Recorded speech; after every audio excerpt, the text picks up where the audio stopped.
Hello, I'm Pavlina Asta. Welcome back to The Stand. Today we have a great show for you. We're going to be talking about skincare, money, and following your dreams, which are like literally my three favorite things. So let's get right to it. Our first guest is Peter Thomas Roth, the founder of Peter Thomas Roth Skincare. How are you today, Peter? I'm great. Thank you so much. How are you? I'm great. Thank you for joining us. So I want to know, different generations and ages have different issues when it comes to their skincare, obviously. What is a major issue with Gen Zs? So the teenagers and early 20-somethings with their skin, how do they focus on that? Clearly, it would be acne. Yes. And that was my issue too. So acne is like a big deal. And sunblock. Right. A lot of people think that the sun, would get rid of your acne. It kind of does, but it does more damage. So that's a fallacy. I would not go in the sun to temporarily get rid of some acne. Right. So acne is a disease that you get, and it either stays with you your whole life or it actually goes away with time. Mine actually never went away, but it did get better. Right. So you have to treat it. And treating acne, as long as you're still getting it, is every day, once, twice, or thrice a day, depending on your condition.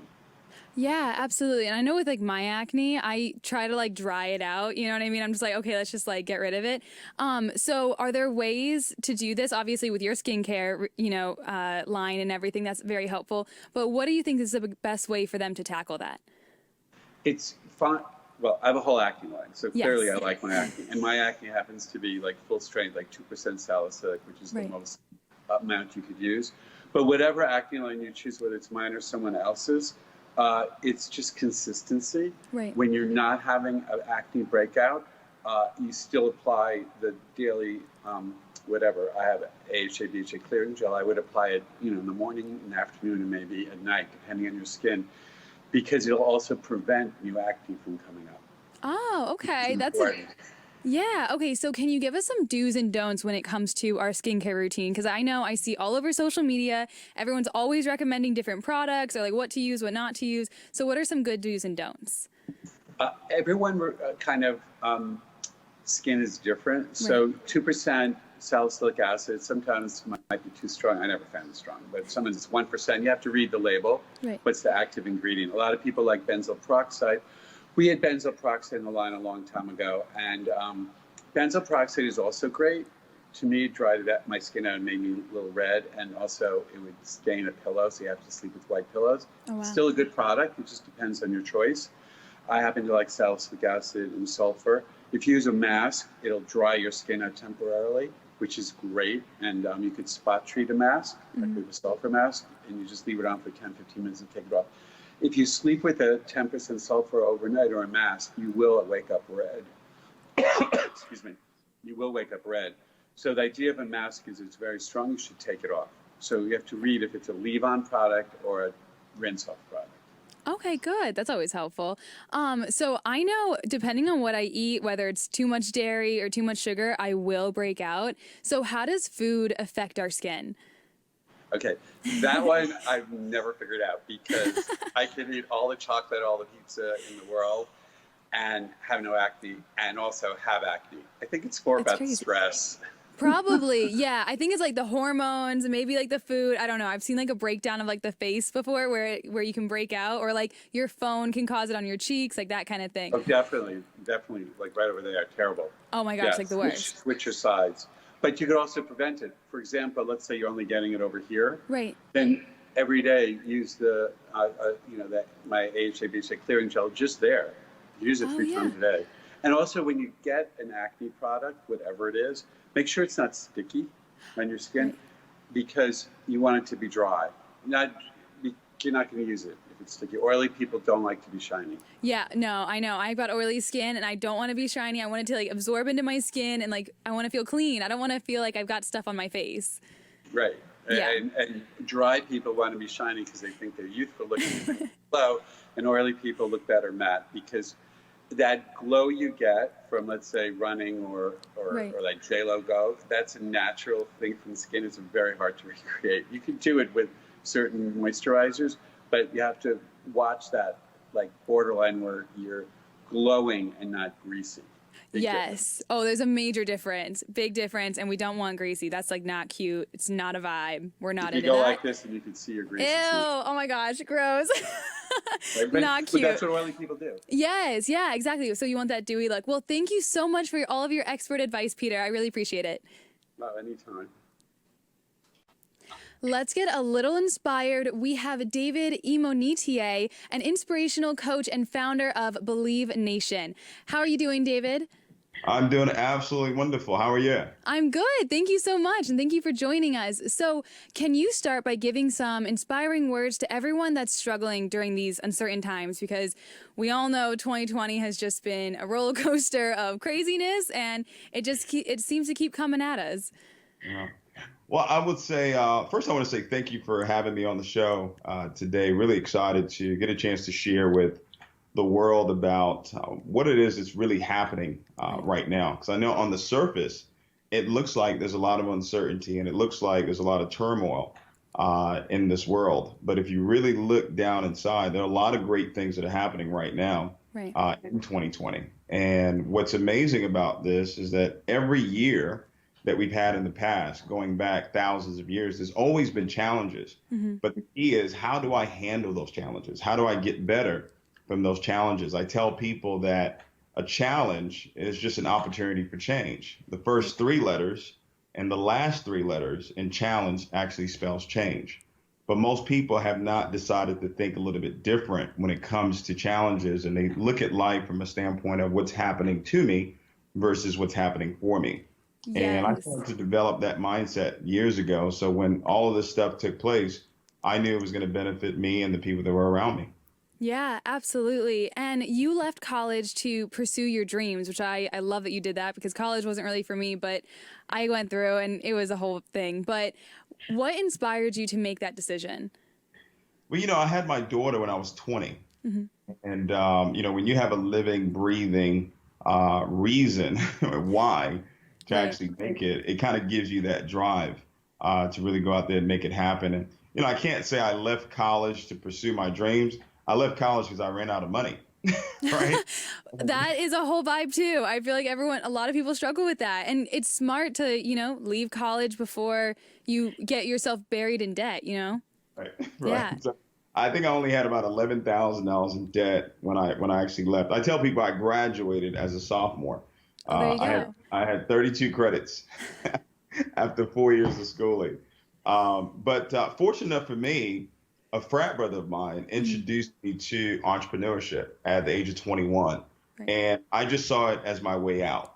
Some people look at entertainment as their way out, or sports as their way out, or education as their way out. I looked at entrepreneurship as my way out of the situation that I was in. Yeah, absolutely. Okay, now speaking of kind of college, it's sort of a mess right now. Like, I've been seeing a bunch of teachers putting up those like plexiglass things in between each desk, and all the students are wearing masks. And some students are considering taking the year off to try something new. What would you say to them? Well, I would say education is still much needed, right? It is, because it kind of gives you that discipline to actually finish something. So if you're concerned about your health and you say, well, I don't actually want to go into class and I want to take classes online, or I want to start my own business online, or I want to do something different, I think it's important for you to follow your passion right now. I think that's what's most important. You have to really figure out what really moves you, what makes you tick, what's going to give you that joy and excitement to wake up every single day and really go for it. I think if we follow that, then the work that we put in, it won't feel like work anymore, because we're actually enjoying the purpose that's on our lives. Yeah, I've worked a lot with Steve Harvey in the past, and something that he always says about like the whole passion, finding your passion, everything. He says that it's more important to like find your gift, because like when you find your gift, that's what like will push you in the right direction. You'll love doing it because that's what God gave you to do. So it's like, it's probably the best thing to find. Yeah, absolutely. I believe that your passion is in your gift. Yes. It's definitely in there, because you wouldn't be gifted at it if you didn't actually love it. Right. So. It's all connected. It's all connected for sure. Well, thank you so much for your inspiring words, David. We appreciate it. Absolutely. Appreciate you. Next, we're going to be debunking some money myths so we can all leave here a little smarter when it comes to our money. Joining us is co-founder and CEO of Bank Mobile. Hello, Loveline. How are you doing? I'm great. How are you? I'm very good. Thank you. I'm excited to debunk some of these money myths. So I'm going to tell you a myth and then you can tell us why it may be wrong. Does that sound good? Sure, I'll try my best. Okay, perfect. So myth number 1, there is no reason to save for retirement in your 20s. False. Clearly false. I think it's never too early to start investing in your future and saving, and you can always benefit from compounded interest. So let's take advantage of it as early as possible. Absolutely. Okay, and then you don't earn enough in your, so say you don't earn enough money to save. Mm-hmm. So you can't save money because you don't earn enough. False. I think as soon as you're earning money, you can save. Right. And I think that the earlier that you start that habit, the better off you'll be. And even if you just decide, hey, X percentage of my income every month, I'm going to set aside, that is a strategy you want to build as you're younger, and it'll follow you into your future. Absolutely. So all debt is bad. False. Okay, I was actually not sure about that one because I thought you don't want any debt. I was like, I don't want any debt ever. I didn't know about that one. Yeah, I mean, obviously there's a negative connotation that's associated with debt. We've looked at student debt, sort of flourishing out of control over the past few years, et cetera. But if you think about it, certain types of debt, whether that's certain kinds of mortgages, business loans, school loans, they can really help jumpstart and accelerate wherever you are in life and actually create a foundation for you to build wealth in the future. Oh, okay. Good to know. Investing in gold is good. I'd say true and false. Okay. So, gold has definitely been known to be a hedge, against inflation. It's known to sort of be a store of value through thick and thin.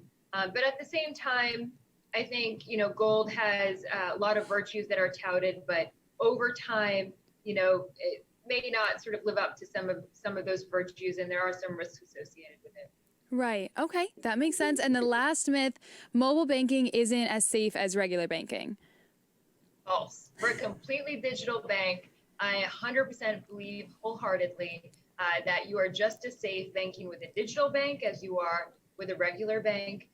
All deposits are FDIC insured, whether you're at a digital bank or a branch-based bank.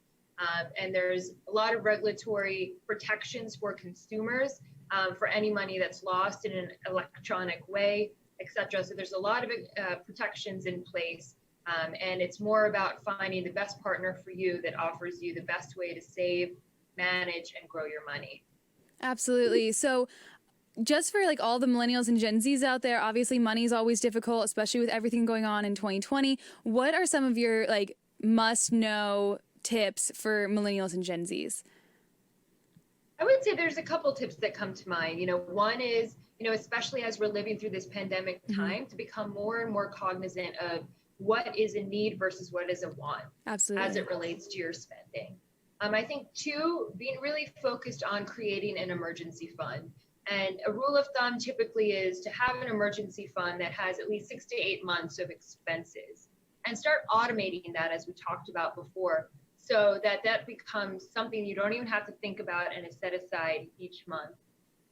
I think that, even through the pandemic, as a lot of people have lost, lowered their income, lost jobs, et cetera, that it has become even more, people have become more cognizant that having multiple streams of income is very beneficial. And so another tip would be, think of ways that you can diversify your base of income. Maybe it's starting a business, maybe it's a side hustle. So I think that is also a very helpful tip. And I think, it's never too early to start investing. And that could be as simple, again, as, investing in a 401k through work or an IRA. But we talked about that already, and the advantages of starting to invest now and being able to reap the benefits over a lifetime. Absolutely. And before you go, can you give us an update on Bank Mobile?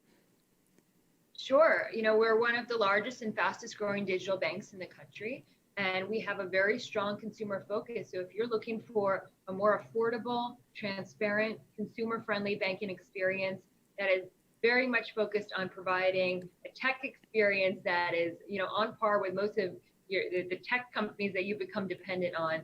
And we help you make money, grow money, and manage your money. So please check us out at bankmobile.com. Bankmobile.com. Thank you so much for being here, Loveline. I really appreciate it. Thank you so much. Yay. That's it for today's show. Come and see me right here in just a couple of weeks. In the meantime, check out my new book entitled 20 Things Every Motivated 20-Something Should Know. And until then, I'm Pavlina Asta, and this is The Stand on Bold TV. Thank you so much.